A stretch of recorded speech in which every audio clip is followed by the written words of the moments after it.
खबरों में बने रहने के लिए बेल आइकन दबाएं और फर्स्ट इंडिया न्यूज को सब्सक्राइब कीजिए। नमस्कार, स्वागत है आपका न्यूज ब्लास्ट नेशनल में। आपके साथ मैं हूं श्वेता मिश्रा। चलिए खबरों के सफर को शुरू करते हैं। वरिष्ठ नेता मुख्तार अब्बास नकवी को राज्यसभा में उपनेता बनाया गया है। लंबे समय बाद किसी मुस्लिम को संसद में बड़ा पद मिला। इससे पहले सिकंदर बख्त वाजपेयी युग में राज्यसभा में पार्टी के नेता रहे थे। हालांकि भूपेंद्र यादव और धर्मेंद्र प्रधान उपनेता पद की दौड़ में आगे थे, लेकिन नकवी के अनुभव को तरजीह दी गई। मुस्लिम होना आड़े नहीं आया। 4 बार सांसद के साथ संसदीय कार्य मंत्री भी रह चुके हैं नकवी। अब भाजपा हलकों में चर्चा है, क्या मुस्लिम नेताओं को आगे लाने में अब परहेज नहीं होगा। हाल ही में गुजरात में नगर निकाय चुनाव में मुसलमानों को टिकट दिए गए थे। पार्टी के मुस्लिम चेहरे शाहनवाज हुसैन को बिहार का उद्योग मंत्री बनाया गया। आरएसएस प्रमुख मोहन भागवत ने भी मुसलमानों से तालमेल का परोक्ष यहां पर बयान दिया था। और अब ये नजर आता है कि कहीं न कहीं बदलाव देखने को मिल रहा है। लंबे समय बाद ऐसा हुआ जब राज्यसभा में उपनेता किसी मुस्लिम को बनाया गया। दिल्ली में बारिश बनी है आफत। बारिश के चलते जगह जगह जलभराव की स्थिति है। जलभराव से कई जगह जाम में गाड़ियां फंसी हैं। 6 साल बाद मॉनसून ने जुलाई में बारिश का रिकॉर्ड बनाया। 24 घंटे में 70 मिलीमीटर बारिश रिकॉर्ड दर्ज की गई है। पुल प्रहलादपुर अंडरपास के नीचे डूबकर युवक की मौत हुई। वहीं आईटीओ लाजपत नगर समेत कई इलाकों में बारिश का पानी भरा हुआ। और इस बीच बारिश को लेकर मुख्यमंत्री केजरीवाल ने बैठक भी ली। बैठक में संबंधित विभागों के अधिकारी भी शामिल हुए हैं। बेहद अहम बैठक रही। 24 घंटे में 70 मिलीमीटर बारिश का रिकॉर्ड यहां पर दर्ज किया गया। और 6 साल बाद मानसून ने जुलाई में बारिश का ये रिकॉर्ड बनाया है। प्रहलादपुर अंडरपास के नीचे डूबकर युवक की मौत भी हुई है। अब सभी की नजर राज्यसभा के दावेदारों पर। फिलहाल सिर्फ राज्यसभा की एक सीट पर उपचुनाव की घोषणा हुई है। पश्चिम बंगाल में दिनेश त्रिवेदी के इस्तीफे से ये सीट खाली हुई और इसके बाद चुनाव की घोषणा की गई। 9 अगस्त को होगा दिनेश त्रिवेदी की खाली सीट पर चुनाव। हालांकि टीएमसी के प्रचंड बहुमत के कारण संभवतः नहीं आएगी चुनाव की नौबत। इस सीट के लिए वरिष्ठ नेता यशवंत सिन्हा को प्रबल दावेदार बताया जा रहा है। महाराष्ट्र, तमिलनाडु की राज्यसभा सीट के चुनाव की आस में कई नेता हैं, लेकिन ये तय असम की एकमात्र सीट से राज्यसभा में जाएंगे सर्बानंद सोनोवाल। और इधर मध्य प्रदेश की एक सीट पर कैलाश विजयवर्गीय, दिनेश त्रिवेदी संभावित दावेदार नजर आते हैं। तो यहाँ चुनाव के लिए अब सभी की नजरें हैं उन नामों को लेकर कि किसे यहाँ पर दावेदार बनाया जा सकता है। अब सभी की नजरें राज्यसभा के दावेदारों पर ही टिकी हुई हैं। भाजपा के मुख्यमंत्रियों का रिपोर्ट कार्ड। कर्नाटक से मध्य प्रदेश तक बदलाव की संभावना है। पार्टी नेतृत्व की मॉनिटरिंग में बड़े परिवर्तन की प्रक्रिया चल रही है। कर्नाटक में तो येदियुरप्पा के विकल्प लाने का यहां पर मन बना लिया गया। त्रिपुरा में भी पार्टी की स्थिति को देख आलाकमान ने सीएम को दिल्ली तलब किया। इधर मध्य प्रदेश की बात करें, जहां भावी रणनीति को देखते हुए ही सीएम शिवराज से विचार विमर्श किया गया। हरियाणा में पार्टी को मजबूती देने के लिए कुछ बदलाव के लिए सीएम खट्टर से भी चर्चा की गई।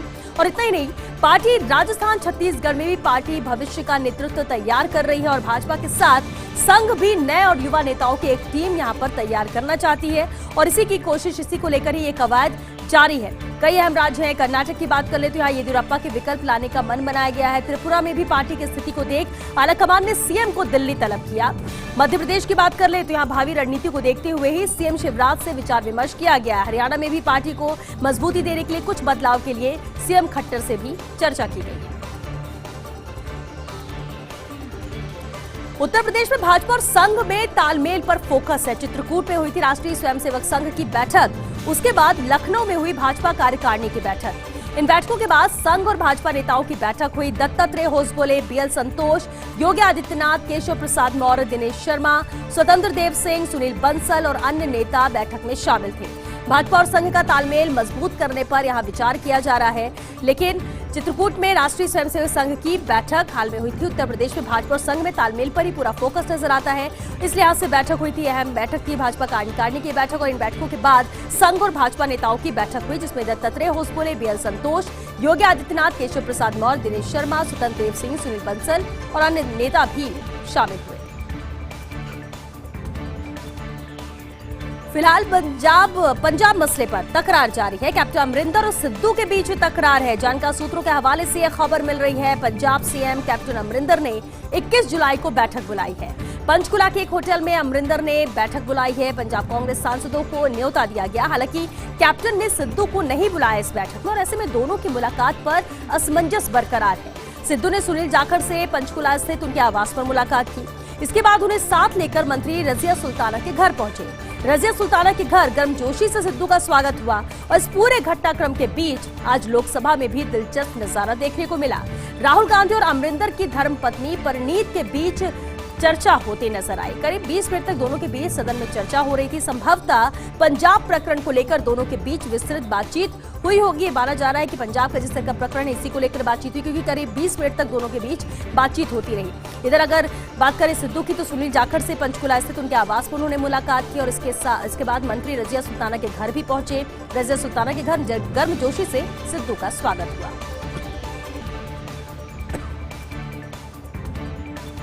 संसद में फोन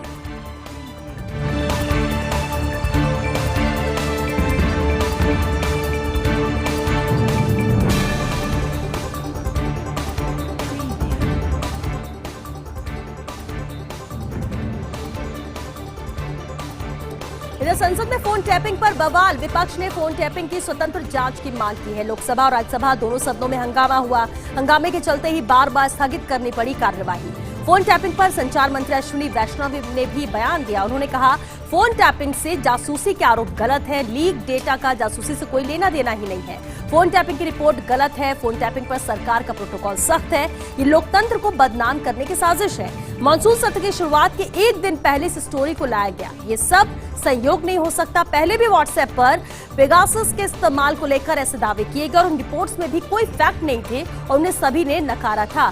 तो ये इंटेंशनली किया हुआ काम लग रहा है। जिस तरह से अहम बयान यहाँ पर दिया है संसद में फोन टैपिंग पर, जिस तरह से बवाल हुआ, विपक्ष ने फोन टैपिंग की स्वतंत्र जांच की मांग कर दी और लोकसभा राज्यसभा दोनों सदनों में आज हंगामा हुआ है। हंगामे के चलते ही बार बार कार्यवाही को स्थगित करना पड़ा। फोन टैपिंग पर संचार मंत्री अश्विनी वैष्णव ने भी बयान दिया। उन्होंने कहा, फोन टैपिंग से जासूसी का आरोप गलत है। लीक डेटा का जासूसी से कोई लेना देना नहीं है। फोन टैपिंग की रिपोर्ट गलत है। फोन टैपिंग पर सरकार का प्रोटोकॉल सख्त है। ये लोकतंत्र को बदनाम करने की साजिश है। एजी के प्रारंभिक आंकड़ों से उभरा कोरोना से प्रदेश का आर्थिक दर्द। कोरोना ने पिछले साल लगाया प्रदेश को 40,568 करोड़ 23 लाख रुपए का फटका। कोरोना की वजह से साल 2020-21 के सारे बजट अनुमान गड़बड़ाए हैं। कोरोना की वजह से न राज्य जुटा पाया पूरा पैसा, न केंद्र से मिला अनुमानित पैसा। टैक्स में 28,056 करोड़ 57 लाख, नॉन टैक्स में 7,300 करोड़ व केंद्रीय टैक्स में हिस्से में मिले हैं 11,331 करोड़ कम। आबकारी, वैट, भू राजस्व, खनन और पंजीयन मुद्रांक विभाग यहां पर लक्ष्य पूरा नहीं कर पाए।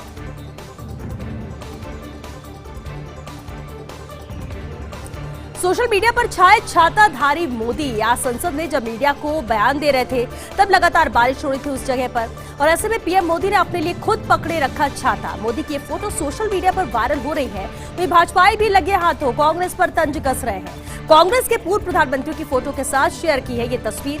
उक्त फोटो में सुरक्षा कर्मी पकड़े हुए पूर्व प्रधानमंत्रियों का छाता तो ये नजर आया और ये कहीं ना कहीं कंपैरिजन होता नजर आया दोनों फोटो के साथ। पूर्व प्रधानमंत्रियों के साथ की फोटो, पीएम मोदी की आज की फोटो ये लगाई गई। बता दें आपको, आज छाताधारी मोदी सोशल मीडिया पर छाए रहे हैं। संसद में जब मीडिया को वो बयान दे रहे थे तब लगातार बारिश हो रही थी उस जगह पर और ऐसे में पीएम मोदी ने अपने लिए खुद छाता पकड़े रखा। मोदी की ये फोटो अब सोशल मीडिया पर वायरल हो रही हुई। भाजपा भी लगे हाथों कांग्रेस पर इसे लेकर तंज कस रहे हैं।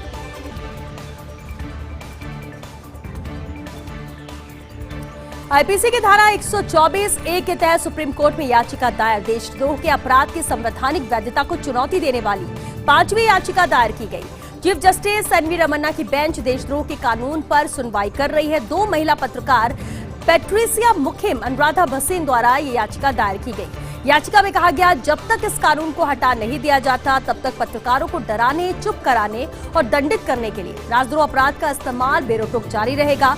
याचिका में 124(a) को अभिव्यक्ति की आजादी, प्रेस की स्वतंत्रता में बाधक बताया गया है। तो एक और याचिका इसे लेकर दायर की गई है। संवैधानिक वैधता को चुनौती देने वाली ये 5वीं याचिका है जो दायर की गई है। चीफ जस्टिस एनवी रमन्ना की बेंच देशद्रोह के कानून पर सुनवाई कर रही है।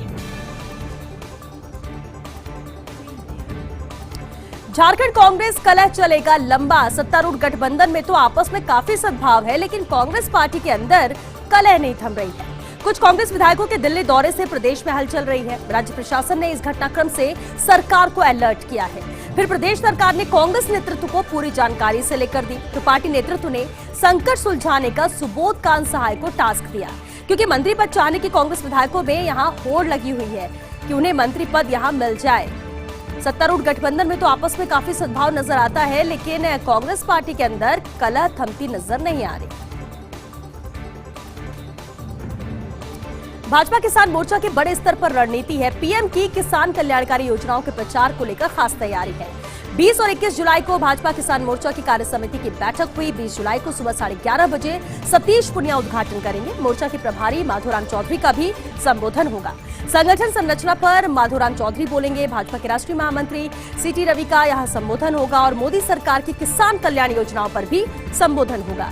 कार्य पद्धति और अंत्योदय पर संबोधन होगा। प्रदेश संगठन महामंत्री चंद्रशेखर का आगामी कार्य योजना को लेकर मोर्चा प्रदेशाध्यक्ष हरिराम रिडवा का भी संबोधन होगा। वहीं सलेमाबाद में कार्य समिति का आयोजन किया जा रहा है, जिसमें अहम मुद्दों पर यह संबोधन यहां पर जारी रहेगा। 20 और 21 जुलाई को भाजपा किसान मोर्चा की कार्य समिति की बैठक है और 20 जुलाई को सुबह 11:30 बजे सतीश पुनिया उद्घाटन करेंगे। मोर्चा के प्रभारी माधोराम चौधरी का भी इस दौरान संबोधन होगा। राम मंदिर में मकराना के सफेद मार्बल की चौखट। राम मंदिर निर्माण के समय के साथ सामग्री की भी गुणवत्ता तय है। गर्भगृह की चौखट पर लगेगा मकराना का सफेद मार्बल। बंशी पहाड़पुर के पिंक स्टोन की होगी दीवार और खिड़कियां। नींव निर्माण के बाद 16 फीट ऊंची बेस प्लिंथ में मिर्जापुर का लाल पत्थर लगेगा, जबकि नींव को पानी के रिसाव से बचाने के लिए ललितपुर का ग्रेनाइट लगेगा। इसके ऊपर 3 मंजिला शिखर का निर्माण बंशी पहाड़पुर के पिंक स्टोन से होगा। मंदिर की सुरक्षा के लिए जोधपुर के स्टोन से परकोटा का निर्माण यहां पर किया जाएगा। तो नींव निर्माण के बाद 16 फीट ऊंची बेस प्लिंथ में मिर्जापुर का लाल पत्थर लगाया जाएगा। तो पूरी तरह से यह तय है, राम मंदिर में मकराना के सफेद मार्बल की चौखट नजर आएगी। अवैध और अवैध इमारतों की पहचान कर सकेंगे ग्राहक। निर्माणकर्ताओं को बताना होगा इस इमारत को मिली जेडीए की अनुमति। बोर्ड लगाकर लिखना होगा कि इस इमारत को जेडीए की अनुमति मिली है। 5 निर्माणकर्ताओं ने अवैध इमारत को अनुमोदित कराने के लिए आवेदन किया। पिछले 6 महीनों में जेडीए ने 2253 अवैध निर्माण हटाए हैं। 62 इमारतों के अवैध हिस्से को अब तक ढाया जा चुका है। 63 बड़ी इमारतों पर अवैध निर्माण की वजह से सील यहां पर लगाई गई है। तो अब ग्राहक आराम से पहचान सकेंगे कौन से निर्माण यहां पर वैध और कौन सी अवैध इमारतें। अगले महीने से पेट्रोल डीजल के दाम कम होने की उम्मीद है। ओपेक प्लस देशों ने मिलकर ऑयल सप्लाई बढ़ाने का यहां पर फैसला किया है। अगस्त से तेल की सप्लाई बढ़ाने का फैसला लिया गया है। कोरोना क्राइसिस के बाद ग्लोबल इकोनॉमी उबर रही है तेजी से, जिसके कारण भी ऑयल की डिमांड यहां पर बढ़ी हुई है। लगातार डिमांड बढ़ी है और अगले महीने से माना यह जा रहा है कि पेट्रोल डीजल के दाम यहां पर कम होंगे। ओपेक प्लस देशों ने मिलकर ऑयल सप्लाई बढ़ाने का फैसला किया है। अपने घर का सपना साकार करने का सबसे अच्छा मौका। हाउसिंग बोर्ड ने बढ़ाया बुधवार नीलामी उत्सव योजना का दायरा। योजना में शामिल किए गए हैं 2985 नए आवास। जयपुर, भरतपुर, डूंगरपुर, भिवाड़ी और कोटपुतली में ये आवास है। अधिकांश मकान जयपुर की विभिन्न योजनाओं में मौजूद हैं। 50% तक की छूट पर ये मकान यहां पर मिलेंगे। अपना दायरा यहां पर जेडीए ने बढ़ाया, हाउसिंग बोर्ड ने बढ़ाया हुआ है। बुधवार नीलामी उत्सव योजना का ये दायरा है। योजना में शामिल किए गए 2985 नए आवास। नवजोत सिंह सिद्धू पर सुखबीर सिंह बादल ने कसा तंज। कहा, सिद्धू किसी दल के वफादार नहीं है। सिद्धू जहां जाते हैं झगड़ते हैं। पंजाब के पूर्व डिप्टी सीएम है सुखबीर सिंह बादल, जिन्होंने ये कटाक्ष किया है, तंज कसा है नवजोत सिंह सिद्धू पर सुखबीर सिंह बादल ने। और तंज कसते हुए कहा कि सिद्धू किसी भी दल के वफादार नहीं है। सिद्धू जहां भी जाते हैं सिर्फ झगड़ते हैं। पंजाब के पूर्व डिप्टी सीएम है सुखबीर सिंह बादल, जिन्होंने ये तंज कसा। चर्चाओं में एक कलेक्टर साहब ने नेताओं को छोड़ दिया पीछे। आमतौर पर नेता करते हैं व्यावसायिक प्रतिष्ठानों का उद्घाटन, लेकिन इन दिनों कलेक्टर साहब ने संभाल रखी है ये कमान। बीते दिनों पहले एक मिठाई की दुकान का उद्घाटन किया और फिर पहुंच गए एक पेट्रोल पंप का उद्घाटन करने। उद्घाटन के बाद खुद के ट्विटर हैंडल से साहब ने मिठाई की दुकान का प्रचार किया।